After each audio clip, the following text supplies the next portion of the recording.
तो welcome back students. सबसे पहले हम लोग डिजीज के बारे में बता रहे थे। डिजीज वैक्सीन्स हो गया था, वैक्सीनेशन हो गया था। ये बताइए वो कौन सी वैक्सीन है जो ट्यूबरक्लोसिस के अगेंस्ट दी जाती है? वैक्सीन, इलाज नहीं। वैक्सीन जो टीबी के अगेंस्ट दी जाती है उस वैक्सीन का नाम बताइए। बीसीजी। बीसीजी वैक्सीन टीबी के लिए दी जाती है। ओपीवी किसके लिए दी जाती है? Polio, oral polio vaccine. एक होता है डीपीटी, टेटनस। एक होता है, इधर देखो, टेटनस एक बीमारी होती है वोपिंग कफ।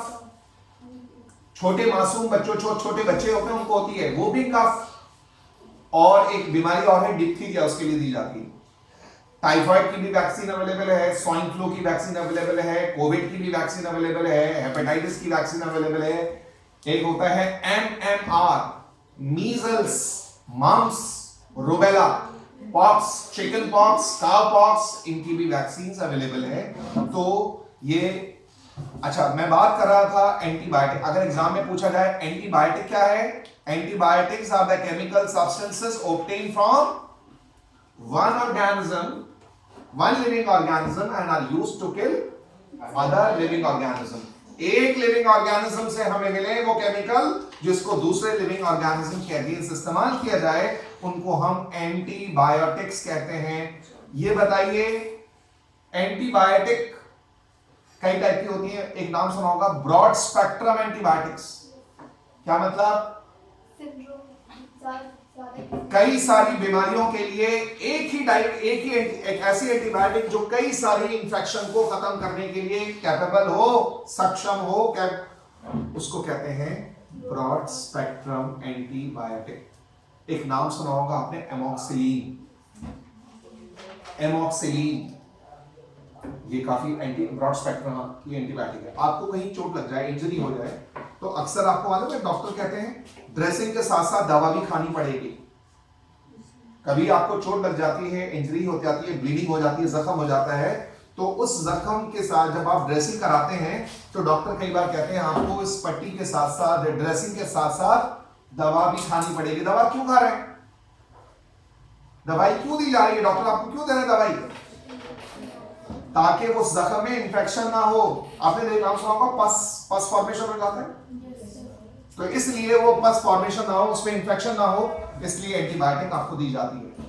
तो अलग अलग टाइप की एंटीबायोटिक्स होती हैं। एमॉक्सिलिन है, और इसके अलावा एक नाम सुना है एजिथ्रोमाइसिन। गले में तकलीफ हो जाए, उसके बाद आपको बुखार आ गया, तो उसके लिए एजिथ्रोमाइसिन होती है, सेफेक्साइन होती है, और ऑफ्लॉक्सिसिन होती है, नॉर्फ्लॉक्सिसिन होती है, सिप्रोफ्लॉक्सिसिन होती है। अलग अलग टाइप की एंटीबायोटिक्स होती है। एंटीबायोटिक्स अगर आपसे एग्जाम में पूछे गए एंटीबायोटिक करती क्या है? एंटीबायोटिक पैथोजन के ऊपर जो कवरिंग होती है, जो मेम्ब्रेन होती है, जो उसका सेल एनवलप होता है, उसको तोड़ देती है। अगर पूछा जाए एंटीबायोटिक वायरस के लिए इफेक्टिव क्यों नहीं होती, तो क्या बताओगे? It doesn't have a cell membrane, doesn't have a cell envelope, इसलिए वायरस के अगेंस्ट एंटीबायोटिक का इस्तेमाल नहीं किया जा सकता। एंटीबायोटिक्स अच्छा कौन सी है? मान लीजिए आप एक डॉक्टर हैं, आपके पास कोई पेशेंट आया जिसको एंटीबायोटिक देनी लाजमी, एंटीबायोटिक देनी पड़ेगा, तो कौन सी एंटीबायोटिक देंगे, कैसे डिसाइड? आपके पास मान लीजिए आपके पास क्लिनिक में 5-6 एंटीबायोटिक्स हैं जो पेशेंट को दी जा सकती हैं उस बीमारी में। मैंने आपको बताया होगा यहाँ पर थोड़ी थोड़ी दूर पे टेस्ट डोज चेक करते हैं। कि क्यों चेक करते हैं? क्योंकि हम में से काफी लोग कुछ एंटीबायोटिक के लिए क्या होते हैं? एलर्जिक होते हैं, एलर्जी होती है।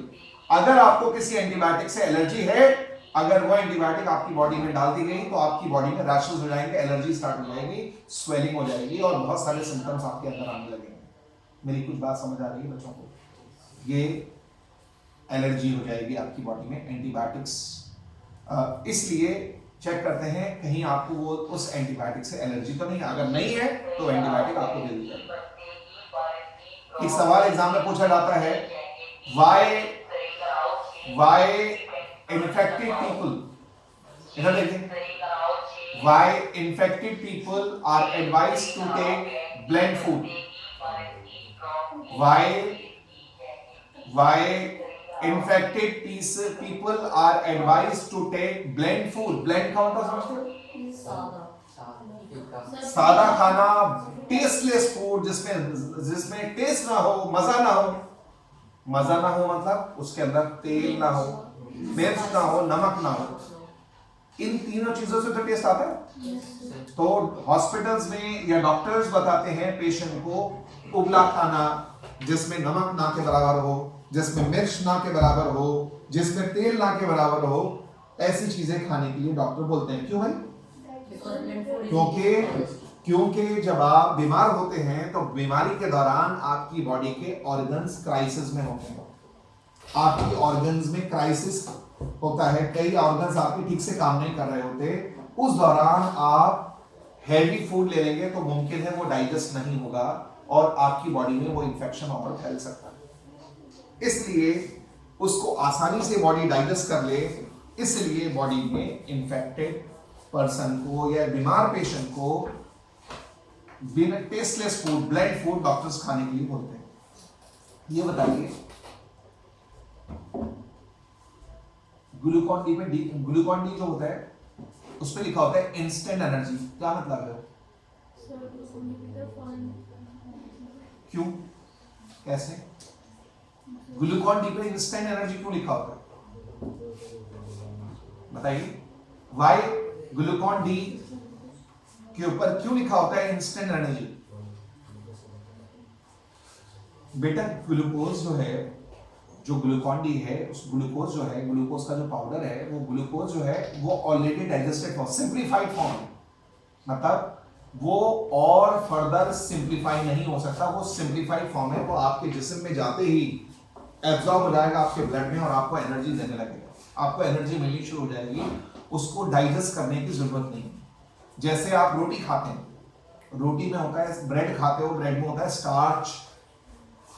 आप ब्रेड या रोटी खा रहे हैं तो उसमें स्टार्च होता है, वो स्टार्च आपके जिस्म में जाके जब टूटता है और ग्लूकोज बनता है। लेकिन जब हम ग्लूकोज लेते हैं तो वो ग्लूकोज बॉडी में हमें डायरेक्टली एनर्जी देता है, उसको डाइजेस्ट करने की जरूरत नहीं है। बात समझ आ रही है? क्लियर है? ऐसा क्यों कहा जाता है समर्स के दौरान लोग कॉटन के कपड़े क्यों पहनते हैं? क्योंकि वो ज़्यादा अब्जॉर्ब करता है, स्वेट अब्जॉर्ब करते हैं।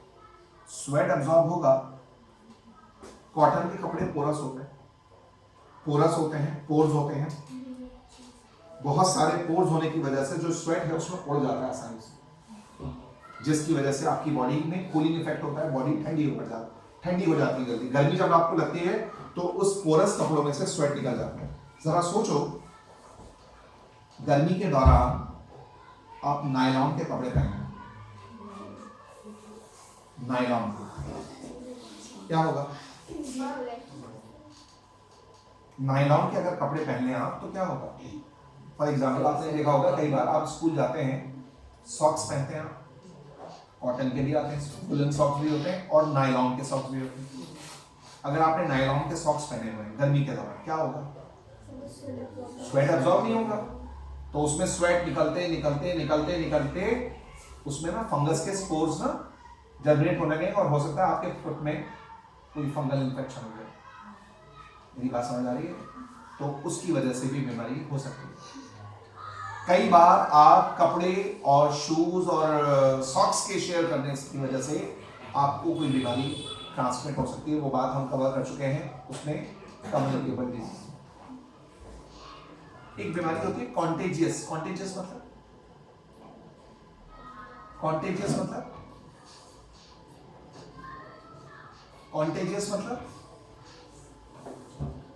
मतलब कांटेक्ट में आने से, छूने से, किसी इस्तेमाल की हुई चीजें के कांटेक्ट में आने से, वो कॉन्टेजियस बीमारी है। ये बताओ, एक पर्सन रोजाना मेहनत का खूब काम करता है, खूब, हथौड़ा चलाता है, हैमरिंग करता है, बहुत ज्यादा एनर्जी उसको चाहिए, उसकी डाइट में कौन सी चीज की ज्यादा जरूरत होगी। जैसे होता है ना कार्बोहाइड्रेट, फैट्स, प्रोटीन्स, कौन सी डाइट में कौन सा न्यूट्रिएंट ज्यादा उसको चाहिए? बिल्कुल नहीं, प्रोटीन नहीं, कार्बोहाइड्रेट और फैट, इन दो चीजों से एनर्जी मिलती है। कार्बोहाइड्रेट और फैट से एनर्जी मिलती है। एक पर्सन है, मान लीजिए एक मदर है, प्रेग्नेंट मदर है, she is expecting a baby, she is उन मदर को किस अपनी डाइट में किस चीज की ज्यादा जरूरत है बच्चों? उनको प्रोटीन की जरूरत है। आपके घर में छोटे भाई बहन हैं, छोटे बच्चे हैं, ग्रोइंग एज में हैं, उनको किस चीज की जरूरत है? प्रोटीन ज्यादा उनको चाहिए होता है। उन बढ़ती हुई एज में प्रोटीन ज्यादा चाहिए। और वो पेशेंट जो अस्पताल में मरीज है, वो बीमारी से ठीक हो रहा है, उसको किस चीज की ज्यादा जरूरत है? प्रोटीन। आपको पता है बच्चों, अगर कोई पर्सन वेट लूज करना चाहता है, अगर कोई पर्सन वेट लूज करना चाहता है, हेल्दी वे में वजन घटाना चाहता है, तो उसके लिए डॉक्टर्स एक सलाह देते हैं, कीटो डाइट। कीटो डाइट समझते हो क्या होती है कीटो डाइट? उसके अंदर कार्बोहाइड्रेट्स को रिड्यूस किया जाता है, कार्बोहाइड्रेट कम करके किस चीज की क्वांटिटी बढ़ा देते हैं? प्रोटीन्स। अगर आप अपना वेट, कोई इंसान अपना वेट घटाना चाहता है नेचुरल हेल्दी वे में, कोई पर्सन मान लीजिए 40-45 साल का, 50 साल का कोई इंसान है और वो वेट रिड्यूस करना चाहता है, वेट उसका ज्यादा है, तो उसके लिए डॉक्टर्स बोलते हैं आप कार्ब्स यानी कार्बोहाइड्रेट्स को कट ऑफ कर दीजिए डाइट में, उसकी मिकदार को कम कर दीजिए और प्रोटीन बढ़ा लीजिए। तो उसके ऐसा करने से, कार्बोहाइड्रेट्स कम करने से, प्रोटीन बढ़ाने से वेट भी रिड्यूस होता है और बॉडी की एनर्जी रिक्वायरमेंट भी पूरी हो जाती है। तो प्रोटीन मतलब ये डिपेंड करता है जो कुछ पर्सन को कार्बोहाइड्रेट ज्यादा चाहिए, कुछ पर्सन को फैट ज्यादा चाहिए, कुछ को प्रोटीन की ज्यादा जरूरत है। ये बताओ, आपको मालूम है हल्का सा कहीं पर कट लग जाए, ब्लीडिंग हो, आपको ब्लीडिंग होने लगे और खून नहीं रोक रहा आपका, ब्लीडिंग स्टॉप नहीं हो रही, क्या मुमकिन, क्या वजह हो सकती है? प्रॉब्लम प्लेटलेट्स के अलावा एक और चीज होती है विटामिन के। विटामिन अलग अलग टाइप के होते हैं, vitamin A, vitamin D, vitamin E, vitamin K, vitamin B complex, vitamin C, अलग अलग विटामिन होते हैं। तो बेटा एक विटामिन है जिसका नाम होता है विटामिन के। ये विटामिन के ब्लड क्लॉटिंग में हेल्प करता है। अगर आपकी बॉडी में इसकी कमी है तो क्या होगा? ब्लड क्लॉट नहीं होगा, ब्लीडिंग होती रहेगी। और ब्लीडिंग बहुत ज्यादा हो जाए किसी बॉडी के पार्ट से, पता है इसको क्या कहते हैं? बॉडी में ब्लीडिंग बहुत ज्यादा हो जाए, इसके लिए कोई टर्म होता है? मेडिकली कोई टर्म होता है इसके लिए? बताइए कौन सा टर्म इस्तेमाल करते हैं? बॉडी में से बहुत ज्यादा ब्लीडिंग होने को क्या, कौन सा वर्ड इस्तेमाल करते हैं? बोलो बोलो।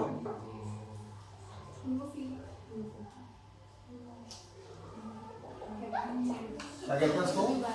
हीमरेज। इसको कहते हैं हीमरेज। एक बड़ा कॉमन टर्म सुना होगा, ब्रेन हेमरेज। क्या मतलब हुआ इसका? ब्रेन के अंदर, पेशेंट के अंदर, ब्रेन के अंदर स्ट्रोक हुआ और ब्रेन में ब्लीडिंग शुरू हो गई, खून ब्लीडिंग होने लगे, उसको बहुत ज्यादा ब्लड निकल जाए ब्रेन से, that's called the brain haemorrhage. Haemorrhage.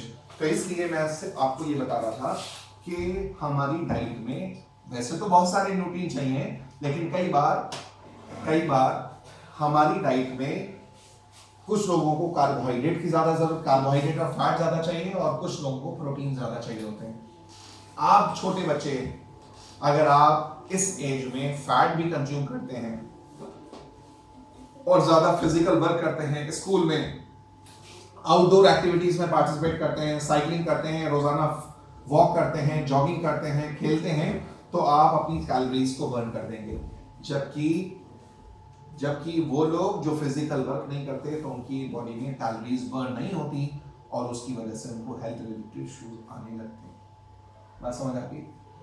बच्चों, मैंने आपको वो बताया था रीनल कैल्कुलाई। रीनल का मतलब किडनी, कैल्कुलाई का मतलब स्टोन्स, जिसको आम जबान में पथरी कहते हैं। आम जबान में पथरी कहते हैं। तो ये पथरी है, ये जो रील कैल्कुलाई किसकी वजह से होता है बच्चों? बॉडी में कैल्शियम ऑक्सलेट की क्वांटिटी बढ़ जाए, ऑक्सलेट कैल्शियम ऑक्सलेट जब बढ़ जाए बॉडी में तो उसके इकट्ठा होने की वजह से क्या होता है? स्टोन्स। एक कंडीशन होती है यूरीमिया, UREMIA। हमारी जिस्म में जो वेस्ट बनता है ना, हमारे जिस्म से किडनी उस वेस्ट को निकालती है, उसका नाम होता है, मेन वेस्ट जो हमारे बॉडी में यूरिन में होता है उसका नाम है यूरिया। यूरिया हमारे यूरिन में निकलता है, ये हमारी बॉडी का टॉक्सिक वेस्ट है, ये बॉडी से निकलना जरूरी है। अगर ये बॉडी में इकट्ठा हो जाए और किडनी आपकी इसके नहीं निकाल रहे तो इस कंडीशन को यूरीमिया कहते हैं। यूरीमिया अगर होने लगे तो बॉडी में टॉक्सिसिटी हो सकती है और काफी बार कुछ केसेस में डेथ भी हो सकती है, सीवियर केस में डेथ भी हो सकती है। आपने इसके लिए वर्ड सुना, डायलिसिस होता है। जिन लोगों की किडनी खराब हो जाती है, जिन लोगों की किडनी खराब हो जाते हैं उनका डायलिसिस करना पड़ता है। डायलिसिस क्या है? एक बॉडी की रेडियल आर्टरी से आपके ब्लड को एक मशीन से गुजारा जाता है। डायलिसिस मशीन एक सोल्यूशन होता है उसमें, उससे आपके ब्लड को गुजार कर वापस आपकी बॉडी में लौटा दिया जाता है। जो काम ब्लड को छानने का, फिल्टर करने का काम आपकी किडनी में हो रहा था बॉडी के अंदर, वो आपकी बॉडी के बाहर एक मशीन में होता है, उसको डायलिसिस, हीमोडायलिसिस कहते हैं जब किडनी खराब हो जाते हैं। तो बेटा किडनी रिलेटेड प्रॉब्लम्स हो सकती हैं, डिजीज हो सकती है। एक नाम सुना होगा हेपेटाइटिस। हेपेटाइटिस मतलब, हेपेटाइटिस का मतलब होता है आम जबान में, हेपेटाइटिस का आम जबान में जॉन्डिस कहते हैं। जॉन्डिस यानी आपका लिवर ठीक से काम नहीं कर रहा। आपको पता है जॉन्डिस वाले पेशेंट को डॉक्टर चलने फिरने के लिए मना करते हैं। डॉक्टर कह देते हैं आपको फिजिकल वर्क नहीं है करना है, चलना फिरना नहीं है, फिजिकल वर्क नहीं करना है, एक्सरसाइज नहीं करनी है, जॉगिंग नहीं करनी है। क्यों? जॉन्डिस वाले पेशेंट को डॉक्टर कंप्लीट रेस्ट के लिए क्यों सजेस्ट करते हैं? बोलिए, why doctor advises a jaundice patient to take complete rest? क्योंकि जब आप फिजिकल वर्क करते हैं, जब आप चलते फिरते हैं, तो आपके बॉडी में ना एक चीज बनती है लैक्टिक एसिड। आपकी मसल्स में लैक्टिक एसिड बनता है और वो लैक्टिक एसिड रिसाइकिल होने के लिए कहाँ जाता है? लिवर में। मान लीजिए आप स्कूल से चलकर वॉक करके अपने स्कूल से पैदल घर गए, 2 किलोमीटर पे आपका घर है, 2 किलोमीटर आपने पैदल चले और घर पहुंच गए। घर जाने के बाद आपको थकान महसूस हो रही है, यू आर फीलिंग टायर्ड। थकान जो महसूस हो रही है ना, उसकी वजह है आपकी मसल में क्या बन गया है? Lactic acid. आपने जाके रेस्ट किया, आराम किया, आप थोड़ी देर सो गए। जिस टाइम आप सो गए, रेस्ट कर रहे हैं, उस वक्त आपकी मसल्स में, आपकी लेग्स में जो लैक्टिक एसिड बना होता है वो लिवर में पहुंचने के बाद लिवर उसको खत्म कर देता है, लिवर उसको रिसाइकिल कर देता है, जिसकी वजह से आपकी थकान दूर हो जाती है। कई बार होता है ना, थकने के बाद सो गया, थोड़ी देर रेस्ट कर लिया, उसके बाद फ्रेश होते हैं। किससे? नॉर्मली जो बेटा, नॉर्मली तो लिवर के कई सारे काम हैं। लिवर, अगर आपका हेल्दी लिवर है, आप नॉर्मल पर्सन है, आपका हेल्दी लिवर है, तो लिवर रेगुलरली ये काम करेगा और वो जो लैक्टिक एसिड बनेगा उसको रिसाइकिल करता रहेगा। लेकिन जब आपके लिवर में इन्फेक्शन है, जब आपके लिवर में हेपेटाइटिस का वायरस आ जाए, अब आपके लिवर में इन्फेक्शन हो जाए, आपका लिवर ठीक से काम नहीं करेगा, तो उसकी वजह से जो लैक्टिक एसिड बनेगा वो रिसाइकिल नहीं होता। तो इसलिए डॉक्टर्स मना करते हैं आपको चलना फिरना नहीं है, आपको रेस्ट करना है, फिजिकल एक्सरसाइज नहीं करनी है अगर आप हेल्दी रहना चाहते हैं। तो बात समझ आ रही है? सना, मेरी बात समझ आ रही है अभी तक आपको? और इसमें बस एक चीज और समझ लीजिए, तो इस चैप्टर में हमने आपको ट्रीटमेंट के बारे में पढ़ लिया है। हमने आपको बता दिया कि बीमारियों के लिए ट्रीटमेंट कैसे होते हैं, एंटीबायोटिक्स इस्तेमाल करते हैं। एंटीबायोटिक्स के अलावा हमने वैक्सीन का जिक्र कर लिया, इम्यून सिस्टम के बारे में पढ़ लिया, और इसके अलावा टाइप ऑफ डिजीजेस के बारे में पढ़ लिया, communicable, non communicable, infectious, non. Exam में ऐसे भी क्वेश्चन आ सकता है, name two viral diseases, name two fungal diseases, name 2 bacterial diseases, name 2 protozoal diseases, और उससे होने वाला कौन सा ऑर्गेनिज्म है जो बीमारी कॉज करता है, उसके नाम भी आपको एग्जाम में लिखने को आ सकते हैं। तो आ रही बात, देखें बच्चों, यहां तक ये चैप्टर आपका यहाँ फिनिश हो गया। अगर still you have coming across with any difficulties, if you have come across with any difficulties, whether किसी भी टाइप की डिजीज में आपको प्रॉब्लम है, you are most welcome to ask. तो बाकी कोई भी टॉपिक में प्रॉब्लम हो तो आप उससे कमिंग क्लासेस में पूछ सकते हैं।